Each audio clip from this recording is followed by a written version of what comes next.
Good afternoon, everyone. So you may know by now, but my name is Shannon Tepps, and for my concept speech, I'm going to be talking about something that I learned in the textbook. So far this semester, I've learned a lot of stuff from this class, especially pertaining to my communications degree.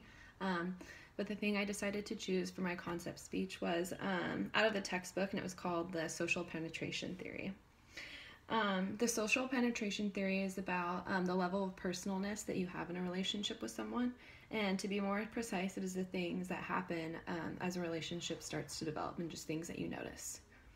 I personally think that it's really interesting to know the steps of what happens during a relationship, and I've actually found myself assessing a lot of my current relationships as well as ones that I've started recently. My interest, I think, is really driven because I enjoy meeting new people, interesting and nice people to be exact, but and I like creating relationships with them, so I'm pretty sure that's why I chose this. So today I'm going to tell you about the three components of the social penetration theory. These components are depth, breadth, and sometimes, but not always, deep penetration. So that brings me to my first topic, which is breadth.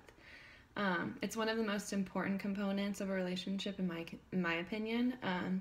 Breadth is the part of the relationship that has to do with the amount of topics that you discuss with this person that you have a relationship with. To make it very simple, I like to think of breadth as a pizza, like here. When you look at a pizza, there are several different slices, as you can see right here.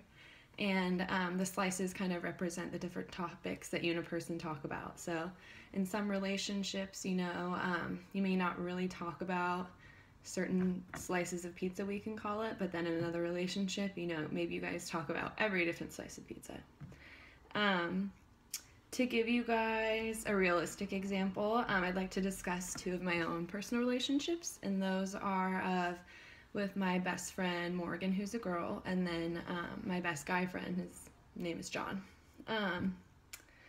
So Morgan, the girl, she's been my best friend since 8th grade when I actually moved to California. So I think one of the reasons that we're really close is because A, we're both girls, and I think B is probably because we just share so many common interests because we're the same age.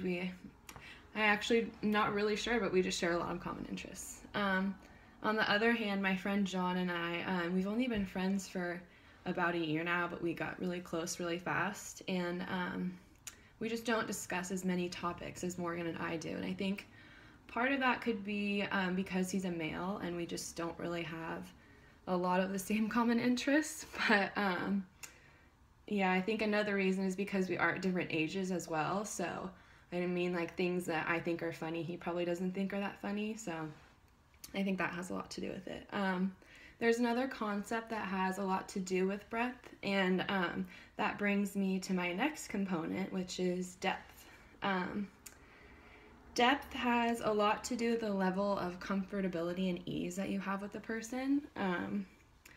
It kind of involves the degree in which you penetrate a person's inner core, kind of how really close you are with someone, not just the topics you can talk about, but how deep you can get into them and how many of your feelings you can discuss.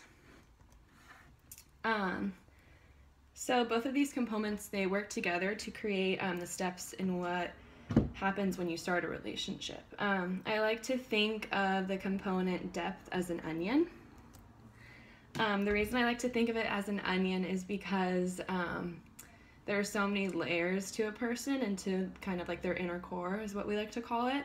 And you kind of have to peel those back a lot to get to that core, and just like an onion, there are a lot of layers that you have to peel back before doing so. To give an example, I'd like to talk about another relationship of mine, well actually two, but one that I've already discussed. I'd like to talk about the relationship that I have with my mom. We have a wonderful relationship, and I feel extremely at ease when I'm talking to her about things. I can talk to her about almost anything. But on the other hand, there are just a lot of topics that I don't want to get into as much detail as I would maybe with a friend.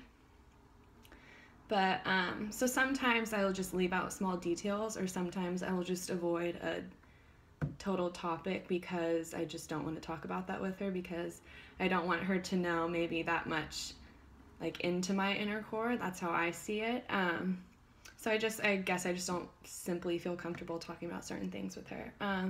And to compare and contrast that with Morgan's relationship, we talk about a lot of different things, but sometimes it depends on the subject, but sometimes I'll go more into depth with her than things I would talk about with my own mom, and vice versa. It kind of just depends on that. And so that brings me to my last main point, which is depenetration. This is the last component that can occur or cannot occur, just depending on how the relationship goes. But to talk about that, it's really what happens when a relationship starts to deteriorate. To be more precise, depenetration happens when the relationship begins to break and the cons kind of start to outweigh the pros.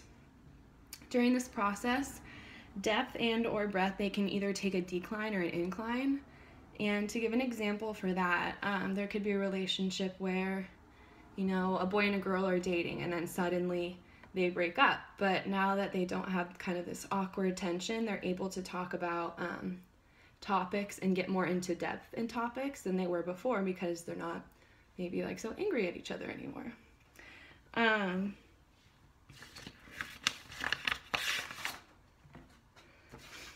So although there are many types of relationships, such as acquaintances, lovers, and best friends, there will always be the same components that they follow and use to foreshadow the future relationship or ending of a relationship.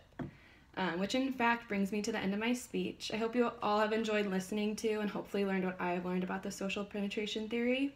I've also really liked learning about this theory because it helped me evaluate a lot of my relationships and the different types of value that each of them hold. Thank you.